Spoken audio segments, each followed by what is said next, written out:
റോമിലാഥാപ്പുറം ഒരു ഘട്ടത്തിൽ പറയുന്നുണ്ട്, തെക്കേ ഇന്ത്യയിൽ നിന്ന് ഗംഗാതടം വരെ പടയോട്ടം നടത്തി അവിടെ നിന്ന് തിരിച്ചു വന്ന, അവിടം വരെ കീഴടക്കി തിരിച്ചു വന്ന ചോളൻ, ആ ചോളന്റെ ചരിത്രം ഇന്ത്യ ചരിത്രത്തിൽ ഒരു പേജിൽ അവസാനിക്കും. അതേസമയം ചാലൂക്യന്മാർ അല്ലെങ്കിൽ മറ്റേ ഗംഗാതടങ്ങളിലെ ആര്യന്മാരുടെ വരവ്, കുടിയേറ്റം, ഇതൊക്കെ എത്ര എഴുതിയാലും തീരെയുമില്ല. എല്ലാ ഘട്ടത്തിലും ഈ പ്രശ്നമുണ്ട് കേട്ടോ. ഈ ഇന്ത്യ എന്ന് നമ്മൾ പൊതുവെ പറയുമെങ്കിലും ആരുടെ ഇന്ത്യയാണ്? കേരളം എന്ന് പറയുമെങ്കിലും ആരുടെ കേരളമാണ്? മനുഷ്യൻ എന്ന് പറയുമെങ്കിലും ആരാണ് മനുഷ്യൻ? ഇത് വളരെ പ്രധാനപ്പെട്ട ചോദ്യമാണ്. ആരാണ് ഈ മനുഷ്യൻ?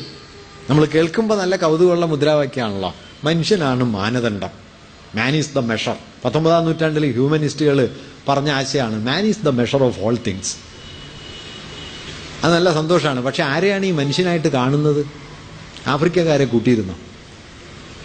ഞാൻ കൗതുകമുള്ളൊരു കാര്യം പറയാം. 18-ാം നൂറ്റാണ്ട് ഒടുവിലും 19-ാം നൂറ്റാണ്ട് ആദ്യവുമായിട്ട് ജ്ഞാനോദയം എന്താണെന്ന് വിശദീകരിച്ചൊരു മഹാചിന്തകനുണ്ട്, Immanuel Kant. What is enlightenment എന്നത് അദ്ദേഹത്തിന്റെ പുസ്തകമാണ്, പ്രബന്ധമാണ്, ചെറിയൊരു പ്രബന്ധം. അതിലാണ് എന്താണ് ജ്ഞാനോദയം അദ്ദേഹം പറയുന്നുണ്ട്. മനുഷ്യന്റെ യുക്തിബോധത്തിന്റെ നിരങ്കുശമായ തടസ്സങ്ങളില്ലാത്ത വിനിയോഗമാണ് ജ്ഞാനോദയം. മതമോ ജാതിയോ പൗരോഹിത്യമോ അധികാരമോ ഇതൊന്നും മനുഷ്യന്റെ യുക്തിയെ തടയാത്ത മനുഷ്യയുക്തിയുടെ നിരങ്കുശമായ വിനിയോഗമാണ് ജ്ഞാനോദയം എന്ന് പറഞ്ഞ് മനുഷ്യന്റെ സ്വാതന്ത്ര്യത്തെയും യുക്തിബോധത്തെയും പരമാവധി ഉയർത്തിപ്പിടിച്ച ഇമ്മാനുവൽ കാന്റ് പക്ഷേ നീഗ്രോകൾ മനുഷ്യരാണ് എന്ന് കരുതിയിരുന്നില്ല. അദ്ദേഹം കരുതിയത് നീഗ്രോകൾ മൃഗങ്ങളാണ് എന്നാണ്. അതുകൊണ്ട് നല്ല കനമുള്ള ചൂരൽ കൊണ്ട് നീഗ്രോകളെ തല്ലണം എന്നും എഴുതിയ ആളാണ് ഇമ്മാനുവൽ കാന്റ്. ഇത് അതായത് ഈ മനുഷ്യൻ മനുഷ്യൻ എന്ന് പുറമേ പറയണ കേട്ട് നമ്മൾ ചാടി പുറപ്പെടരുത്. കാരണം ഇത് നമ്മളെ കൂട്ടിയിട്ടില്ല. ഇത് ഈ മറ്റേ പെർ ക്യാപിറ്റ ഇൻകം കണക്കാക്കുമല്ലോ, പ്രതിശീർഷ വരുമാനം എന്ന് പറഞ്ഞൊരു തമാശയുണ്ട്. അതെങ്ങനെയാന്ന് വെച്ചാൽ ഇന്ത്യയിലുള്ള മുഴുവൻ സമ്പത്തും കൂട്ടിയിട്ട് ഇന്ത്യക്കാരെ കൊണ്ട് ഹരിക്കും. 130 കോടി ആളുകളെ കൊണ്ട് ഹരിക്കും. ഹരിക്കുമ്പോൾ മാത്രമേ നിങ്ങളുള്ളൂ, കാശ് നിങ്ങളുടെ കയ്യിലല്ല. കാശ് വേറെ ആരുടെ കയ്യിലാണ്, ഹരിക്കാൻ മാത്രമേ നമ്മളെ കൂട്ടുള്ളൂ. അപ്പൊ പ്രതിശീർഷ വരുമാനം 1 ലക്ഷം റുപ്യ എല്ലാ ഇന്ത്യക്കാർക്കും.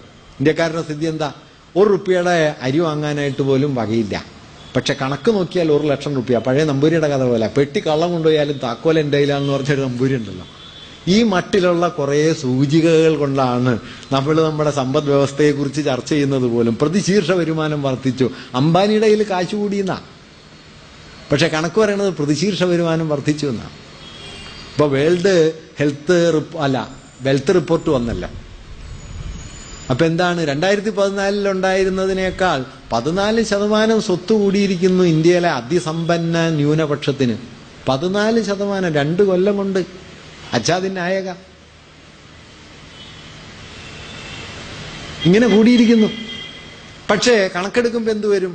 ഈ കൂടിയ സ്വത്ത് 130 കോടി ജനങ്ങളുടെ പേരിൽ വീതിക്കുമ്പോ 2014 പ്രതിശീർഷ വരുമാനം 80,000 റുപ്യായിരുന്നു. ഇപ്പൊ 1 ലക്ഷം റുപ്യായിരിക്കുന്നു. എന്തൊരു വളർച്ചയാണ്! നമ്മള് പണ്ട് സായിനാഥ് പറയുന്ന പി സായിനാഥ് ഉണ്ടല്ലോ, അദ്ദേഹം പറയുന്നുണ്ട്, ഈ സുനാമി വന്ന് 10,000-കണക്കിന് ആളുകൾ കൊല ചെയ്യപ്പെട്ടിട്ട് ബോംബെ സ്റ്റോക്ക് എക്സ്ചേഞ്ചിൽ ഓഹരികളുടെ വില 1 പോയിന്റ് പോലും താണില്ല. മുകേഷ് അംബാനിയും അനിൽ അംബാനിയും തമ്മിൽ പിണങ്ങിപ്പിരിഞ്ഞ അന്ന് 300 പോയിന്റ് താണു. ഈ സാധനത്തെ കൊണ്ടാണ് നിങ്ങൾ സാമ്പത്തിക മാനദണ്ഡം ഉണ്ടാക്കുന്നത്. നിങ്ങൾ മരിച്ചാലും ഈ സ്റ്റോക്ക് എക്സ്ചേഞ്ചിൽ അറിയില്ല. നിങ്ങൾ മരിച്ചാലല്ല, മഹാഭൂരിപക്ഷം പേര് മരിച്ചാലും 95% പേര് മരിച്ചാലും ബോംബെ സ്റ്റോക്ക് എക്സ്ചേഞ്ചിന് ഒന്നും സംഭവിക്കില്ല. ഇങ്ങനെ ഒരു മാനദണ്ഡം കൊണ്ട് നമ്മുടെ സമൂഹത്തിന്റെ പുരോഗതി അളന്നാൽ പിന്നെ എങ്ങനെ നമ്മൾ പുരോഗമിക്കും? അതുകൊണ്ട് ഈ സൂചികകൾ തന്നെയാണ് പ്രശ്നം. ഞാൻ ഈ മനുഷ്യനാണ് പ്രശ്നം എന്ന് പറയായിരുന്നു. ഇപ്പൊ ആഫ്രിക്കക്കാർ ഉന്നയിക്കുന്ന ചോദ്യം, സ്ത്രീകൾ ഉന്നയിക്കുന്ന ചോദ്യം, ദളിതരും ആദിവാസികളും ഉന്നയിക്കുന്ന ചോദ്യം, നിങ്ങൾ മനുഷ്യരെ കുറിച്ച് പറയുന്നു, അതിൽ ഞങ്ങളുണ്ടോ? നിങ്ങളുടെ ഈ മാതൃകയിൽ ഞങ്ങൾ പെട്ടോ? കറുത്തവരാണോ? സ്ത്രീയാണോ? ദളിതനാണോ? ആദിവാസിയാണോ? വനവാസിയാണോ?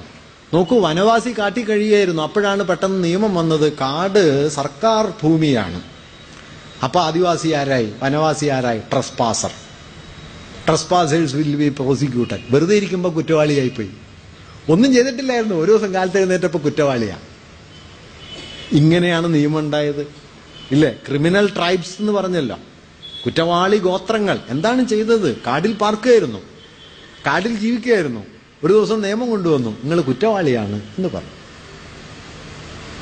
ഇമാതിരി എന്തെല്ലാം വൈചിത്ര്യങ്ങൾ.